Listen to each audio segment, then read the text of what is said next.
তো ভিউয়ার্স, আজকে আমরা মাইক্রোসফট অফিস 2003 এর থার্ড ক্লাস করছি। তো আজকে আমরা যে জিনিসগুলো করাবো সেটা হচ্ছে যে পাতা কিভাবে বন্ধ করতে হয়, আরো পাশে আর কিছু থাকবে। তো এই যে নিউ পেজটা আছে, এই পেজটা যদি আমরা ক্লোজ করতে চাই তাহলে আমরা ফাইলে যাব, ফাইলে যাওয়ার পর ক্লোজে ক্লিক করব। এই জায়গায় যদি ক্লোজটা না দেখা যায় তখন নিজে নিচে অ্যারোতে মাউসটা নিয়ে আসলেই এক্সপেন্ডেড হয়ে সাব মেনুগুলো চলে আসবে। দেন ফাইলে যাওয়ার পর ক্লোজে ক্লিক করার পর আমরা ক্লোজ করে দিতে পারবো। আবার নতুন পেজ নিতে যদি চাই কন্ট্রোল এন চাপলেই নতুন পেজ চলে আসবে। এখানে যদি ক্লিক কিছু লেখা থাকে তাহলে ফাইলে যেয়ে ক্লোজে ক্লিক করার পর ইয়েস নো আসবে। আমরা যদি সেভ করতে চাই তাহলে ইয়েস, আর যদি সেভ না করতে চাই তাহলে নো। তাহলে আমরা আপাতত ফাইল ক্লোজ করা যেহেতু শিখছি, পাতা বন্ধ করা সেহেতু নো করেই এগিয়ে যাই। এখন নতুন পেজ কিভাবে নিব?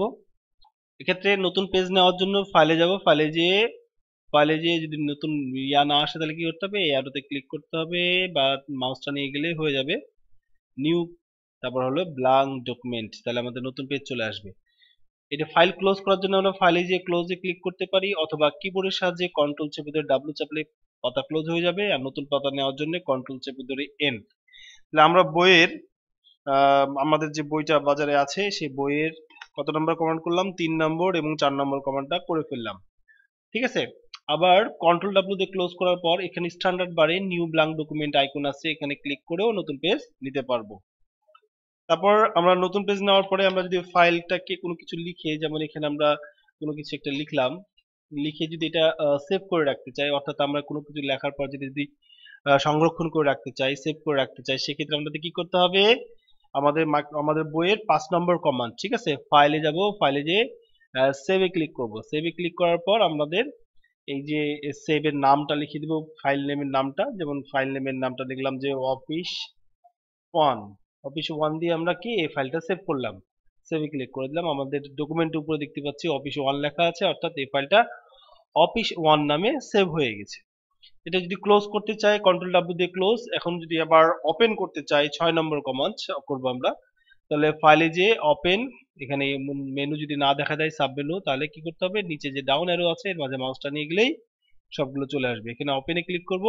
এখানে যে নামটা ওপেন করতে চাই সেই নামটা লিখবো অফিস ওয়ান, লিখে জাস্ট ওপেনে ক্লিক করলে আমাদের ফাইলটা আমাদের সামনে চলে আসবে।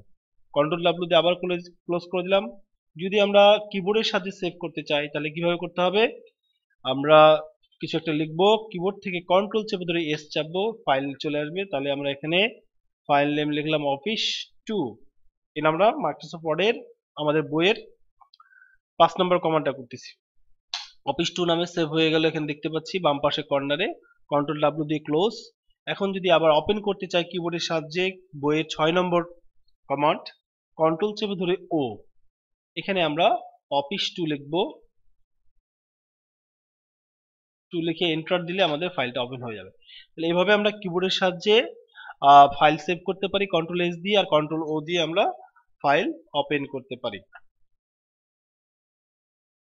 এখন যদি আমরা মাউসের স্ট্যান্ডার্ড বার দিয়ে সেভ করতে চাই, আমরা 5 নম্বর এবং 6 নম্বর করতেছি, সেভ করা হলো 5 নম্বর আর ওপেন করা হচ্ছে 6 নম্বর বইয়ের। তো এখানে আমরা কন্ট্রোল ডাব্লিউ দিয়ে পাতা ক্লোজ করে দিলাম, কন্ট্রোল এন দিয়ে নতুন পেজ নিলাম। এখানে কিছু একটা লিখলাম। এখানে যে নীল আইকনটা দেখতে পাচ্ছি স্ট্যান্ডার্ড বারে, এটা সেভ আইকন। এই সেভ আইকনে ক্লিক করব। ক্লিক করার পর আমরা যে নামটা লিখতে চাই সেই নামটা এখানে লিখে দেব, যেমন অফিস থ্রি দিয়ে এন্টার দিব, আমাদের সেভ হয়ে যাবে অফিস থ্রি নামে। এটা যদি আমরা স্ট্যান্ডার্ড বার থেকে ওপেন করতে চাই কন্ট্রোল ডাব্লিউ দিয়ে ক্লোজ, 6 নম্বর কমান্ড ওপেন। এই যে ওপেনে ক্লিক করব, তারপর এখান থেকে অফিস থ্রি লিখবো, দিয়ে এন্টার দিব, তাহলে আমাদের ওপেন হয়ে যাবে। তাহলে সেভ করা এবং ওপেন করা দুইটাই শিখলাম আমরা। এখন কথা হলো সেভ অ্যাজ করব। সেভ অ্যাজ হলেও কোনো সেভ করা ফাইলের নাম পরিবর্তন করার জন্য সেভ অ্যাজ করতে হয়, ঠিক আছে। তাহলে আমরা কি করব, আমরা ফাইলে যে ওপেনে ক্লিক করব, যে হলো অফিস থ্রি ফাইলটা আমরা ক্লিক করে ওপেন করে নিই। এইটা আমরা একটা অন্য নামে সেভ করব, যেমন সুমন নামে সেভ করব, ঠিক আছে। ফাইলে যে সেভ অ্যাজ এ ক্লিক করব, ক্লিক করে এখানে সুমন নাম দিয়ে দেবো, সুমন দিয়ে আমরা সেভে ক্লিক করব। তাহলে এই যে দেখতে পাচ্ছি সুমন নামে আমাদের ফাইলটা সেভ হয়ে গেছে।